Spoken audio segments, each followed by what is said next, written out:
All right, so I mentioned a while back how I want to expand my channel and get into like shooting sports and all that. And this is what I'm doing today. You'll be messing with these, but these aren't regular guns. They're air guns, which is a lot more advertiser friendly.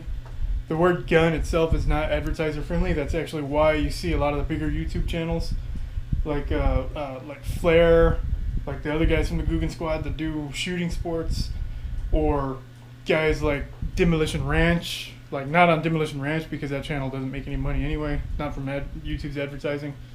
But on Off the Ranch, he doesn't use the word gun. He doesn't show his guns. They all say pew. And people think that's because they're trying to be cute and funny and all that, and that's a part of it, but they say pew because they don't want to get their channel or the video demonetized. So in the spirit of trying to stay monetized, I'm going to be doing some air rifles here. This one here I just got. It's the one I did a video about a scope camera that didn't work. And I'm going to do another scope camera video. I just found one that I'm waiting on other stuff to come in before I can use it. But I have a new one. Probably not going to work on this scope. And this one here I've had since I was a little kid. My grandfather gave me this rifle. It's a 22 and this one's a 177. And I actually never ever realized that this was a 22 until I got the 177, and I realized like these pellets were so much smaller. Because like when he gave it to me, he gave me like cases of pellets to go with it, and I never actually looked at them to see what they were. You would put them in there and shoot. So it's a 22. This one's a 177, and this one, it stopped working, and like it wasn't holding pressure, and it would barely shoot. Like the pellet would just fall out of the barrel. So I took it apart, and one of the seals was broken. So I replaced the seal, put it back together, and I made it so much worse. It doesn't work at all now. I put everything back the way it was supposed to go. I even looked at parts diagrams and stuff. I even got a parts diagram that came with the seal that I replaced in it, and I can't figure it out. It just doesn't work at all now. So I'm gonna retire this gun and get a new one. And my original plan was I was originally gonna go to Walmart or Academy and buy another 22 air rifle. Unfortunately, when I got to Walmart, they only had one 22, and it was a decent one, but it was almost $200, and I'm not looking to spend that kind of money. Also, another thing was I'm looking for like this one. It's a pump up. I can control how much air pressure I put into it. I don't want a CO2 powered one. If you look up like all the guys that are really into air rifles and stuff, the CO2 pellet rifles, it's not good. They just don't work very well. So I did not want a CO2.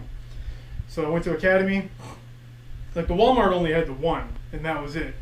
I went to Academy. They had a couple of them, but they were all CO2 powered as well, and really expensive. Like I drove around that day. I even shot a whole intro and was doing like a vlog thing about going to the different stores, but I decided to just cut all that and do it like this. I drove around the whole day. I probably went to 10 different academies. Like pretty much every academy on the northwest and northeast side of San Antonio I went to, and it was all the same. I guess the shooting sports is with the ammo shortage and everything, everybody's starting to buy up pellet rifles. So I went to a bunch of different academies, a bunch of different Walmarts, and none of them really had. If they did have something, it was either the Gammo or the Ruger, and they were like just more expensive than I wanted to spend, and they were CO2. They didn't have any kind of pump or spring powered ones. So I decided to go online, and I did find one. I picked up this monstrosity, which, this thing is so much bigger than that one. It's heavy. It's a real wood stock, which I actually was not expecting it to be real wood, but I love that. I love the real wood stock. It came with a scope. That's actually a really nice scope. It's nicer than what's on some of my other rifles, my real rifles. And yeah, the thing with this one is, set the safety there. It's not CO2 powered, but it's not a pump action. It's a spring powered, which means you do that, and that's how you cock it.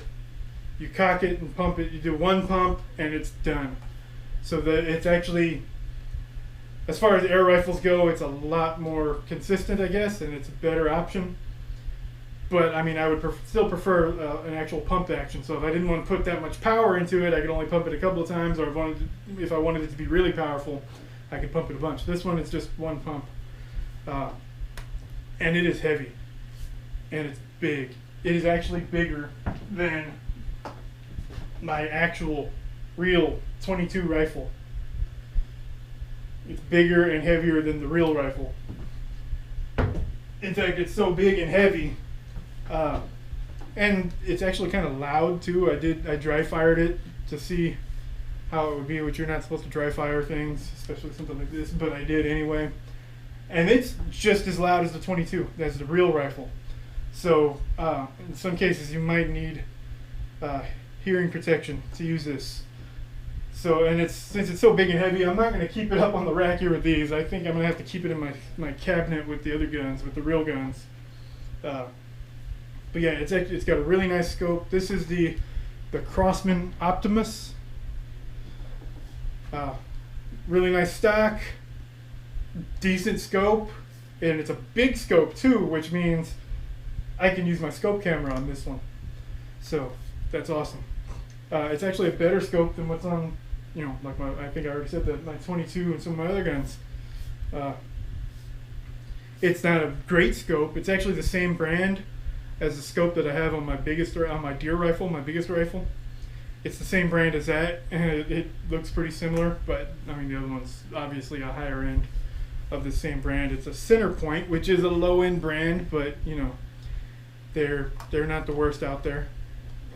So, and it's got really, really, really nice open sights. So like if you don't like using a scope, this thing has really nice open sights. Like I know there's a lot of guys, especially with air rifles, that don't like using scopes. They would rather use the open sights. And this thing's a fully adjustable sight on the back, and it's got the fiber optic in the front. And like it's just a really nice open sight. But yeah, so let's go shoot some soda cans or something. Actually, I should probably zero in the scope. But I'm a little concerned about that because this thing is loud. So my neighbors are going to think I'm out there shooting a real gun. I might have to figure something else out. Alright, so I've got this old paper target. I've taped it up to my shelf thing that I made to catch pellets anyway. I've used it a couple of times to sight in a scope. So to keep myself from getting confused, I put painter's tape over all the old shots. And the last time I sighted in a scope, that little pellet gun, the first shots were up here, and then I overcompensated, went down here, and then I started to get it and finally got it centered. So that's what I'm gonna do this time, but I'm gonna set it up where, like I had a tree fall down in my front yard, so I chopped it up and everything, and it's over here. I'm gonna put this in front of all that stacked up wood so it doesn't go through like into a neighbor's yard. And I've got some other boards and stuff, like an old dresser, and I'm just gonna put up a bunch of stuff to stop the bullet from going into anybody else's yard. So it's pretty safe. Okay, I'm also going to be using my hollow point pellets. That way they don't have a whole lot of penetrating power. And I've got everything angled, so if I hit something, it's angled downward or into a safer direction. So it's actually not far off. The first shot, I'm aiming for the blue circle. It hit right there. That's pretty good. That means I can actually safely put my camera a little bit closer.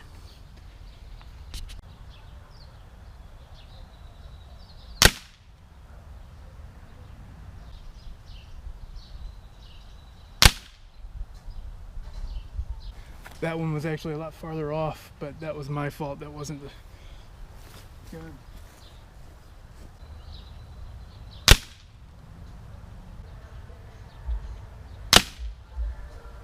There we go, I got the bullseye right there. It didn't take very long to zero it in. Took 5 shots to zero it in. 5 shots to zero it in. All right. Okay, now with the 177, the pump rifle, you can see the bullet holes right there. It was actually getting wedged in the wood. This one, you can see all 5 of the bullet holes here. They went straight through and hit this board behind it. But it did not go through this board. This board did its job and put them downwards. So I'm gonna try shooting a can, see if I got my sights zeroed in properly.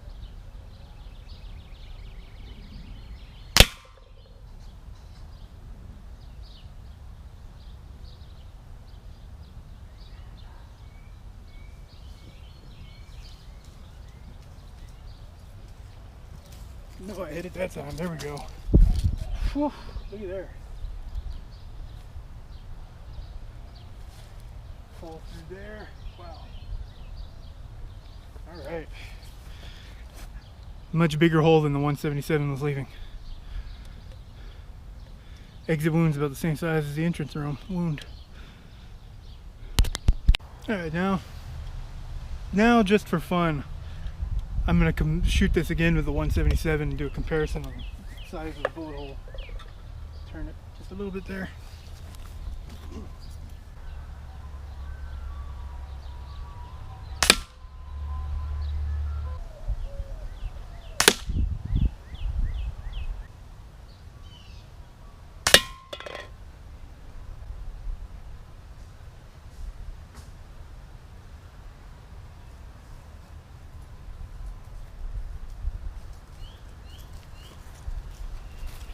All right, here we go. Hit it that time. And you can see there, that's the 177, and that's the 22.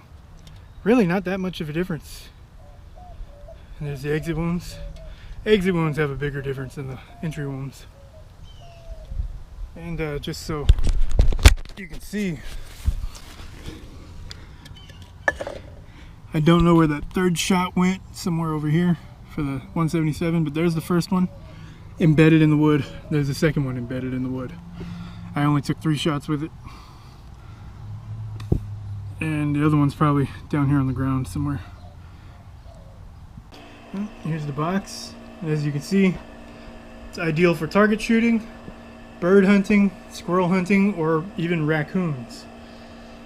Which, you know, the 177 can handle these two. I don't know how much it would do against a raccoon, but so there you go. It's up on the rack now.